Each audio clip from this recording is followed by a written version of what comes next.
पता तो लग जाए कि 60% नौकरियों पे कौन सा समाज काबिज है और 40% नौकरियों पे इस देश का एक आंकड़ा कहता है, आर्थिक आंकड़ा, कि देश की 90% पूंजी जो है उस पे 10% लोग काबिज है और 10% पूंजी से 90% लोग अपने जूते रगड़ रहे हैं। ना उनका शासन होता है। अब हमारे लोगों में अनुशासन की कमी, तो वो अनुशासन धीरे धीरे आएगा, लेकिन जिस दिन आ जाएगा ना, मैं लिख कर कहता हूं, अभी मैंने ट्विटर पे पोस्ट भी की कि जिस दिन बहुजन समाज के लोग एक दूसरे का हाथ थामकर, एक दूसरे का हाथ पकड़कर अपने वर्तमान और भविष्य के बारे में सोचना शुरू कर देंगे, मैं विश्वास के साथ कहता हूं कि उस दिन इस देश में हमारी सारी समस्याओं का हल सुनिश्चित हो जाए।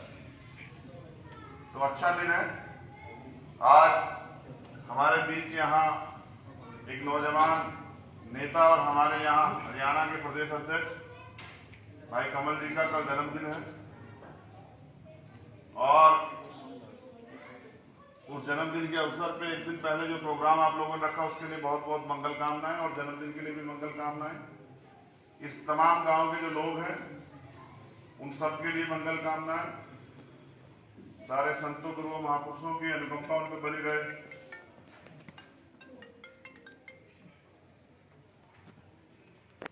जन्मदिन तो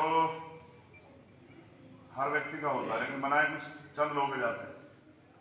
आपको भी सैकड़ों में जन्मदिन याद नहीं होंगे, चेक कर लेना चाहे।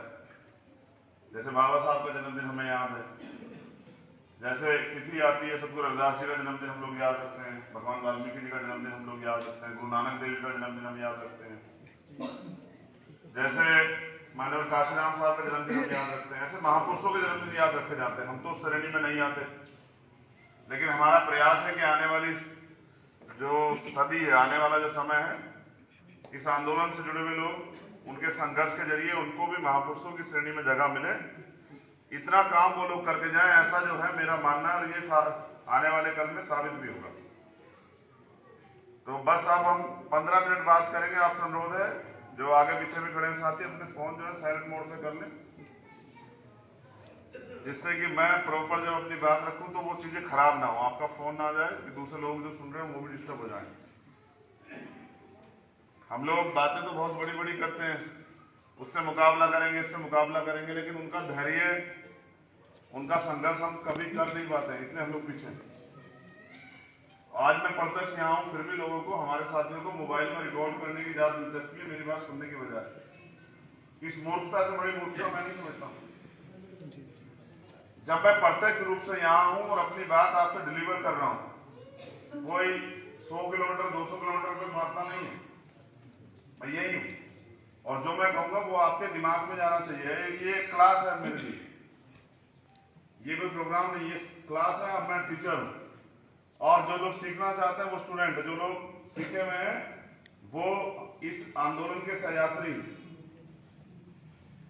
और अगर मुझसे सीख के बाद यहाँ से आपके जीवन में परिवर्तन नहीं होता तो फिर दो चीजों में हो सकता है, क्या तो गलती मेरे अंदर कि मेरे सिखाने में कमी है। ये सब कह रहा हूँ, क्यों डिस्टर्ब कर रहे हैं।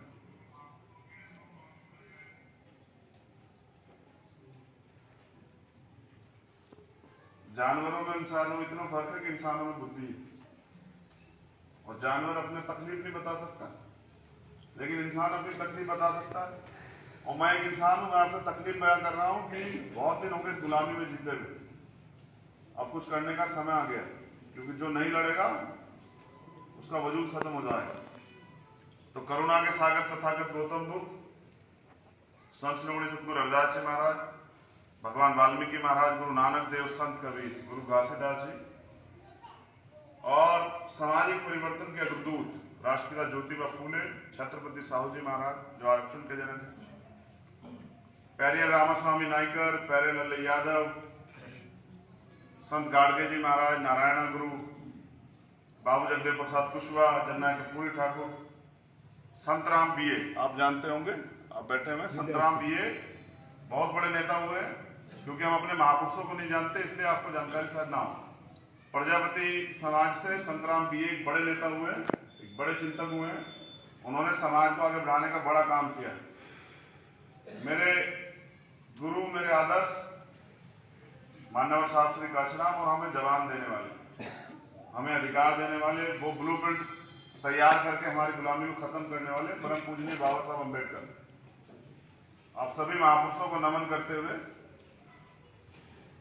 यहाँ की पूरी टीम, मेरे साथ आए छोटे भाई Mac Singh ji, green army के राष्ट्रीय उपाध्यक्ष धर्मवीर प्रभाव साहब, धर्मपाल वाल्मीकि जी, आप तमाम लोग। अब खत्म करते हैं, शुरू करने का वक्त की बारी आ गई। अब जिम्मेदारी से जो चीजें मैं आपसे कह रहा हूं उसको सुन लीजिए। ये इसलिए जरूरी है कि कल आप जब आपको कुछ नहीं बचेगा तो तब आपको मेरी बात जरूर याद आएगी। ठीक है? हमारी सम्मानित बहनें, माताएं, ये इतना अच्छा आयोजन मैं यहीं से शुरू करूंगा। आप इसके हालात देख रहे हैं, ये क्या जगह है? कोई बताएगा मुझे क्या है? Community centre. इसके हालात देख रहे हैं आप? ये इस तरह समाज के हालात है, इस तरह से समाज के हालात देखिए। जहां मैं बैठा था वही पंखा बंद था, एक वो पंखा बंद था, 4-5 पंखे बनते, यानी कि पूर्ण रूप से सही काम नहीं कर रहा। कई जगह इसकी छत उखड़ चुकी है, गिर भी सकती है वो ऊपर वाला हिस्सा। वो जो नौजवान लोग वहां बैठे हैं, इसलिए माइक तेज नहीं बनाया, बजवाए यहाँ हमने कभी गिर जाए। समझ रहे हो? ऐसी समाज, ऐसी हालत समाज की, लोग समाज की 90% लोगों के तन पे अच्छे कपड़े नहीं, सर पे छत नहीं, खाने को रोटी नहीं, पैरों में पहनने के लिए चप्पल नहीं, यात्रा के लिए साधन के लिए मोटरसाइकिल, साइकिल भी नहीं। ऐसी हालात में 90% समाज रह रहा है, और 10% समाज जो आरक्षण और तमाम तरह की सुविधाओं की वजह से आगे बढ़ गया है, उसको लगता है कि उनकी कोई जिम्मेदारी नहीं है समाज के प्रति। उनको लगता है कि वो अपनी मेहनत से आगे बढ़े। तो मैं ये बता दूं कि मेहनत तो आपने 1950 से पहले भी की थी। ये भारत है। 1912 में पहली बार ये चर्चा हुई, शेड्यूल कास्ट के लोगों को, अछूत वर्ग के लोगों को सरकारी स्कूल में पढ़ने की आजादी मिलनी चाहिए। कब हुई चर्चा? 1912 में पहली बार एक अधिवेशन हुआ, राष्ट्रीय स्तर पर चर्चा हुई कि इन लोगों को भी सरकारी स्कूल में पढ़ने की इजाजत होनी चाहिए। और बाबा साहब अम्बेडकर के पिताजी सूबेदार थे, तब उनको सूबेदार होने के बावजूद, और अंग्रेजों का शासन था, तब भी इतना जो है पाखंडवाद का जाल था, इतने तमाम तरह के अधिकारों में बंदिश थी कि वो गेट के बाहर बैठ के पढ़ते थे, जहां पे चप्पल रखे हुए ना बाहर, वहां बैठ के पढ़ते थे। तब उन्होंने उस अपमान को अपने जीवन में लक्ष्य बनाया। ये जो अपमान मैं सह रहा हूं ना, मैं इसको जड़ से काट के जाऊंगा कि आने वाली पीढ़ियां ये अपमान ना सहे। आज आपके लिए सरकारी के भी स्कूल के रास्ते खुले हुए, प्राइवेट के भी खुले हुए, आज आप विदेश में पढ़ने जा सकते हैं। ये सारी ताकत दी है बाबा साहब अम्बेडकर के संविधान ने। लेकिन हालत क्या होगी संविधान की? जैसी ये, क्योंकि जिनको सुरक्षा करनी चाहिए वो लोग अपने जीवन में मस्त हैं, और जिनको संविधान से एलर्जी है वो लोग संविधान को तिल करके खत्म कर देना चाहते हैं, वो अपने लक्ष्य की तरफ भी बढ़ रहे हैं। तो मैं यहीं से, एक गायक है, मैं उनका गाना पहले सुनता था, आपको समय नहीं लगता। वो कहते थे नौजवानों के लिए कि मेरी कौम के वीर जवानों अब तो हो जाओ इकट्ठे। सिगरेट, दारू, बीड़ी में ना खोइयो जोश जवानी का, थारे ऊपर बहुत है कर्जा बाबा साहब की कुर्बानी का। मैं नौजवानों के लिए कह रहा हूं यार, हालात बहुत खत्म हो चुके हैं। किसान, परिणाम ये, किसान जो इस देश की सबसे बड़ी जाति है, किसान, वो नहीं चाहते कि उनके पक्ष में ये कानून बने। लेकिन बनाया गया कानून, पता है क्यों? क्योंकि कानून जो है ना, ये इस लोकतंत्र में जो आज भारत में चल रहा है, इस लोकतंत्र में जनता से पूछ के नहीं बनते हैं। जो चंद ठेकेदार वहां बैठे हुए हैं, वो बैठ के बना देते हैं कानून, चाहे वो जनता के हित में हो या ना।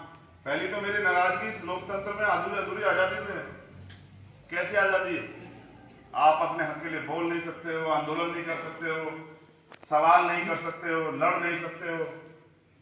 सड़क पर निकलोगे तो मुकदमे लग जाएंगे, आंदोलन करोगे तो जेल भेज दिए जाएंगे, आंसू गैस के गोले आ जाएंगे, पानी की बौछारें आ जाएंगी, लाठियां पड़ेंगी। कौन सा लोकतंत्र? एक सबसे बड़ा झूठ जो लंबे समय से सुनते आ रहे हैं, राजनीति राजनीति राजनीति। राजनीति समझते किसे कहते हैं? राजनीति होती है राज करने की नीति, और राज करने की नीति ये कहती है कि चाहे झूठ बोल के करना पड़े, चाहे धोखा देके करना पड़े, चाहे गुमराह करके करना पड़े, चाहे लूट खसोट करके करना पड़े, चाहे हत्या करके करना पड़े, चाहे बंटवारा करके करना पड़े, राजनीति करनी है। और राजनीति तो हो रही है हमसे। अगर हमसे राजनीति ना होती तो 5 साल में जो 1 या 2 बार हमसे वोट मांगने आते हैं, वो 5 साल में क्यों नहीं आते बार बार? जब हम पे हमारे अधिकारों पर डाका पड़ता है, जब हम पे अन्याय अत्याचार होता है, जब हमारे स्कॉलरशिप बंद कर दी जाती है, क्योंकि सबसे ज्यादा आगे बढ़ने का रास्ता तो एजुकेशन ही। अगर मैं यहाँ पढ़ ना पाता, अगर मैंने अपने जीवन में पढ़ाई ना की, तो लेकिन आप बोल पाता? कभी संभव नहीं। बाबा साहब ने गूंगों बहरों को जबान दे दी भाई, और आपके होते अगर वो जबान कट जाए, क्योंकि बाबा साहब अम्बेडकर ने 18 मार्च 1956 में भाषण दिया था कि मुझे मेरे पढ़े लिखे लोगों ने धोखा दिया, और ये भी कहा कि बड़ी मुश्किल से मैं इस कारवा को यहां तक लेके आया, अगर आप इसे आगे नहीं ले जा सकते तो पीछे मत जाने देना। और उन्होंने ये भी कहा, ये आपके लिए स्पेशल सिर्फ आपको टारगेट करके कहा होगा बाबा साहब ने कि मुझे मेरे जाने के बाद मरा हुआ मत समझना, जब तक संविधान जिंदा है मैं जिंदा।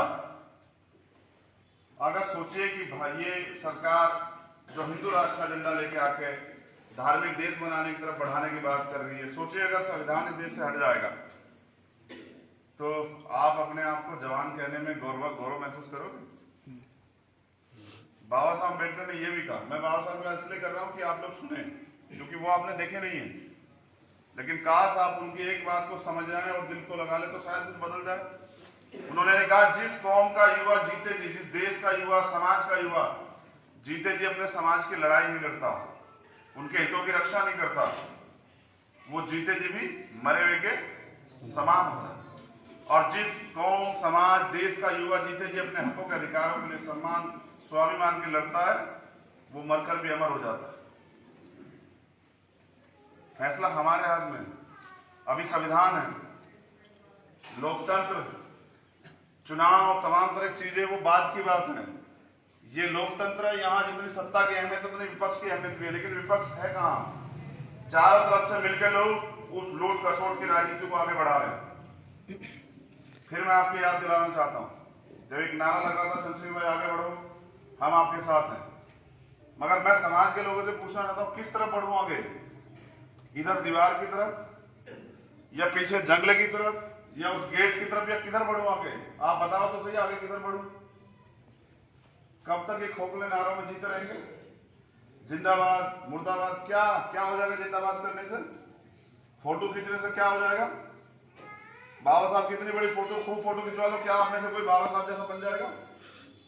सतगुरु रविदास महाराज की आपके घर में फोटो है, गुरु नानक देव जी की फोटो आपके घर में है, क्या आप उनके दिखाए रास्ते में चले बगैर उनके जैसे बन सकते हैं, उनके नखून के बराबर भी? मैं तो अपनी हैसियत इतनी मानता हूं कि मैं मिट्टी का आदमी हूं, और मेरे ऊपर जिम्मेदारी आप लोगों की, इस समाज की, हमारे महापुरुषों का कर्ज, क्योंकि जिनको मैंने गुरु माना, आप किसको मानते मुझे नहीं पता, मैंने जिनको गुरु माना, मैंने उनके सिद्धांतों को अपनाया कि जो आप समाज से कमिटमेंट करेंगे, जो वादा करेंगे, वो आपको निभाना पड़ेगा मरते दम तक भी, चाहे आपको कुछ भी हो जाए।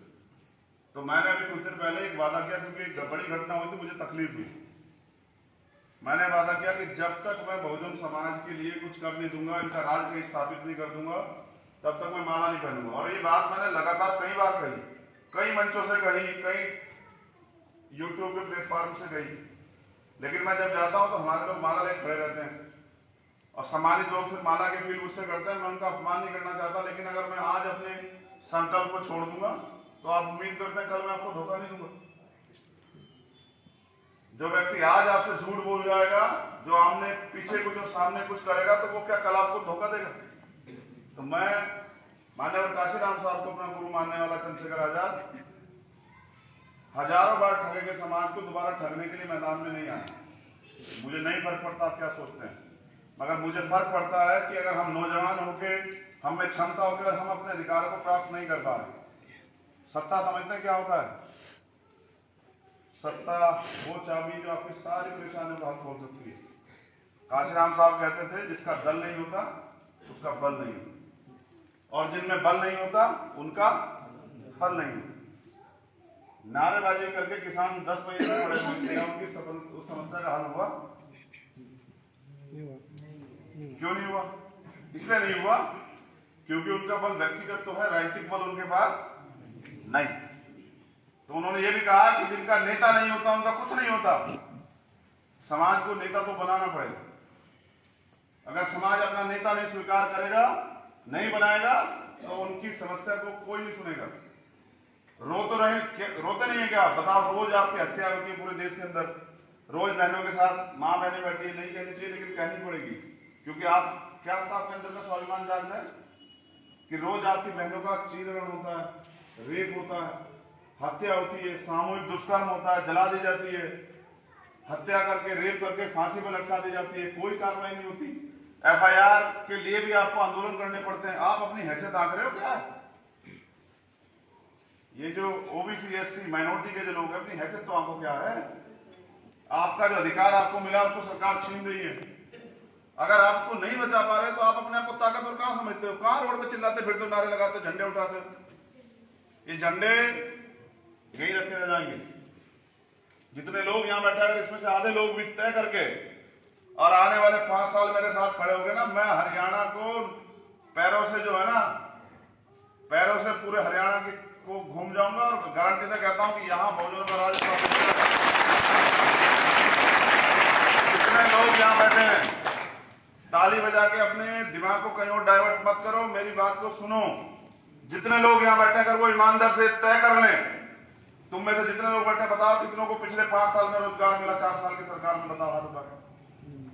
क्यों नहीं मिला? जबकि संविधान तो ये कहता है कि रोटी, कपड़ा, मकान, चिकित्सा, शिक्षा, सुरक्षा, रोजगार और न्याय सरकार देगी। ये सिस्टम बना तो इसलिए है ना कि हमारे पास एक सर्वोच्च पद होगा, राष्ट्रपति, फिर उसके बाद प्रधानमंत्री।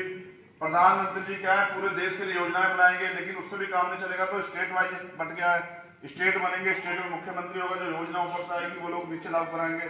फिर पूरा सिस्टम बना, वहां से प्रमुख सचिव है, प्रमुख सचिव योजना को क्रियान्वित करके कमिश्नर और डीएम को भेजेगा, डीएम एसडीएम को भेजेगा, तहसीलदार को भेजेगा, नीचे तक सेक्रेटरी तक जाएगी। सेक्रेटरी कहाँ होता है? ग्राम पंचायत में। कि गांव में रहने वाले अंतिम व्यक्ति को भी ये सुविधाएं मिले जो अमीरों को मिल रहा है, क्योंकि हम समानता की बात कर रहे हैं। भारत का प्रिम्बल, भारत का कॉन्स्टिट्यूशन का जो प्रिम्बल है वो समानता की बात करता है, और उसने हमें समानता के अधिकार दिए हैं। भारत के कॉन्स्टिट्यूशन के आर्टिकलों में हमें मूल अधिकारों में समानता का अधिकार है, लेकिन क्यों नहीं मिल रहा? जो न्याय हमारा जन्म से अधिकार क्यों नहीं मिल रहा? क्योंकि बाबा साहब की एक लाइन शायद आप भूल गए। उन्होंने कहा कि संविधान कितना भी अच्छा क्यों ना हो, अगर चलाने वाले हाथ बुरे हैं, उनकी नीति बुरी है, उनकी नीयत बुरी, तो अंत संविधान बुरा साबित होगा। संविधान कितना भी अच्छा क्यों ना हो, अगर चलाने वाले हाथ बुरे हैं, चलाने वाले हाथ नहीं अच्छे हैं, चलाने वाले हाथों की नीति अच्छी है, उनकी नीयत अच्छी, तो अंत संविधान अच्छा साबित होगा। क्यों? कहते हैं कुदरत के फैसले ना नीयत पे तय होते हैं। जिनकी नीयत ही नहीं, क्या पैसे वाले लोग हमारे समाज में नहीं है? मगर क्या पैसे वाला के गरीब के बराबर में खड़ा होकर उसके कंधे को सपोर्ट कर रहा है कि ले मैं तेरे साथ खड़ा हूं, तू चिंता मत कर, तेरे बच्चों को पढ़ाई चाहिए तो मैं मदद कर दूंगा, तेरे मकान में दिक्कत तो मैं मदद करूंगा? क्यों नहीं कर रहा है? क्योंकि नीयत नहीं। तो गरीबों को अपनी लड़ाई अपने कंधों पे यार लड़नी पड़ेगी। सुन लो मेरी बात, तुम्हें अगर भ्रम होगी कोई अमीर आकर तुम्हारे दुख और तुम्हारे आंसू पूछ देगा तो बहुत लंबे समय से तुम इंतजार ही कर रहे हो। भगवान और भाग्य के भरोसे बैठे कोई आगे मदद करेगा? कोई नहीं करेगा। अगर किसी को करनी होती तो वो आ जाता, लेकिन लड़ाई समस्या कहां है ना? सुनो, जब कोई लड़ता हो तब हमारे लोग दूर बैठ के तमाशा देखते हैं। आज बाबा साहब अम्बेडकर की तस्वीरें लगाते हो, कोई भी काम करोगे उससे पहले उनको जय भीम नमस्कार करते हो, उनके आगे माथा टेकते हो। लेकिन जब बाबा साहब अम्बेडकर इस देश में लड़ रहे थे तो हमारे लोग उनको काले झंडे दिखा रहे थे, हमारे लोग उनको पत्थर मार रहे थे। हमारे यहाँ समस्या का ना मरने के बाद आकलन करते। जब मान्यवर काशीराम गली गली घूम के आप लोगों को समझा रहे थे, ये बहुजन समाज के लोगों एक हो जाओ, समझाते थे, लड़ते थे। और मैं तो उनको इसलिए गुरु मानता ना कि मैंने देखा उनको कुछ नहीं लेके गए आपसे। ये तुम सब लोग जो राजनीति करने का सोच रहे हो या सोचते हो या करना चाहते हो, ये राजनीतिक सोच दी है माननीय काशीराम साहब ने। तुमसे कुछ नहीं लेके गए, एक आदमी बता रहे कि मुझसे 1 रुपया लेके गए हो, समझते हो? तुम पे बहुत राजनीतिक लोग एक एमएलए बन जाएगा तो उसकी कोठी ऐसी मिलेगी कि अंदर यहां जहां से घुसोगे रात दिन तक देखते रहोगे तो आपको ऐसा लगा सब संगठन में लगा हुआ है। लेकिन मेरे रहबर का घर जाके देखना, आज भी दीवार इससे बुरी हालात में। ऐसे व्यक्ति को गुरु मानना मेरे लिए बड़ा चैलेंज था, मगर मैंने माना, क्योंकि मुझे लगता है कि उनके जैसा दूसरा कोई पैदा नहीं हो सकता। मैं भी शायद उनके नखून के बराबर भी ना हूं, लेकिन मैं प्रयास कर रहा हूं कि जब कभी मुझसे पूछा जाएगा तो मैं ये नहीं कहूंगा कि मान्यवर मैंने आपका कर्ज, बाबा साहब अम्बेडकर, मैंने आपका कर्ज चुकाने का प्रयास नहीं किया। मैंने प्रयास किया और मैं ईमानदार से प्रयास भी कर रहा हूं। मैं देश के किसी कोने में नहीं रुकता हूं, और मैं ही नहीं, भीम आर्मी का कार्यकर्ता नहीं रुकता, ना जान की परवाह करता है। क्या भीम आर्मी के लोग कोई तनख्वाह देता, कोई किराया खर्चा भी देता? फिर भी पूरी ईमानदार से मेहनत करते हैं और गालियां भी खाते हैं, लोग आरोप भी लगाते हैं। क्यों? क्योंकि जो काम करेगा, जो घर से निकलेगा, उसको सब सहना पड़ेगा। हमारे गुरु, हमारे रहबरे कह गए, अगर आपको लगता हो कि आप इनको समझाने जाओगे, ये आपके ऊपर हमला नहीं करेंगे, आपको आरोप नहीं लगाएंगे, आपको बुरा नहीं कहेंगे, तो ये आपकी गलत फहमी। क्योंकि अगर ये समाज इतना तैयार हो गया होता और इसमें इतनी समझ होती तो उन्हें ना तो काशीराम साहब की जरूरत होती, ना चंद्रशेखर की जरूरत होती, ना कमल जी की जरूरत होती, ना प्रजापति जी की जरूरत होती, किसी की जरूरत नहीं होती। वो तो खुद में उसको पता था उसका अच्छा कौन है, बुरा कौन है। तो मैं फिर आपसे कह रहा हूं कि हरियाणा के हालात तो बहुत दयनीय है। यहाँ तो शेड्यूल कास्ट के लोग ही आपस में बटे हुए जी। क्लास 1, 2, 3, 4 किसने गिरी? उन्होंने। हम अभी पिछड़े वर्ग की जातिगत जनगणना के लिए लड़ रहे हैं, क्योंकि जिस दिन पिछड़े वर्ग की जातिगत जनगणना इस देश में होगी, उस दिन इस देश में लोगों के दिमाग खुल जाएंगे, पता लग जाएगा किसका अधिकार किसने छीना। ये बता के कि शेड्यूल कास्ट में तो इस जाति ने अधिकार ले लिया, बैकवर्ड में तो जाति ने अधिकार ले लिया। भाई मैं तो कह रहा हूँ ना, जातिगत जनगणना करा के साबित बता दो कि किस पे कितने रिसोर्स है, पता तो लग जाए कि 60% नौकरियों पे कौन सा समाज काबिज है, और 40% नौकरियों पे इस देश का एक आंकड़ा कहता है, आर्थिक आंकड़ा, कि देश की 90% पूंजी जो है उस पे 10% लोग काबिज है, और 10% पूंजी से 90% लोग अपने जूते रगड़ रहे हैं। एक टाइम की रोटी मिले ना मिले कुछ नहीं पता है, और कितने लोग तो भूख से मर जाते हैं, कितने लोग छत ना होने के कारण, बाढ़ के कारण पता नहीं कितने लोग मर जाते हैं, कितने लोग इलाज ना मिलने के कारण मर जाते हैं। जबकि ये सारी जिम्मेदारी सरकार की। अगर आपको इलाज नहीं मिला बेहतर और आप टैक्स भरते हुए देश प्रदेश में रहते हैं तो सरकार को मुकदमा होना चाहिए। क्यों नहीं मिल रहा? आपको पता है टैक्स कितना भरते हैं आप?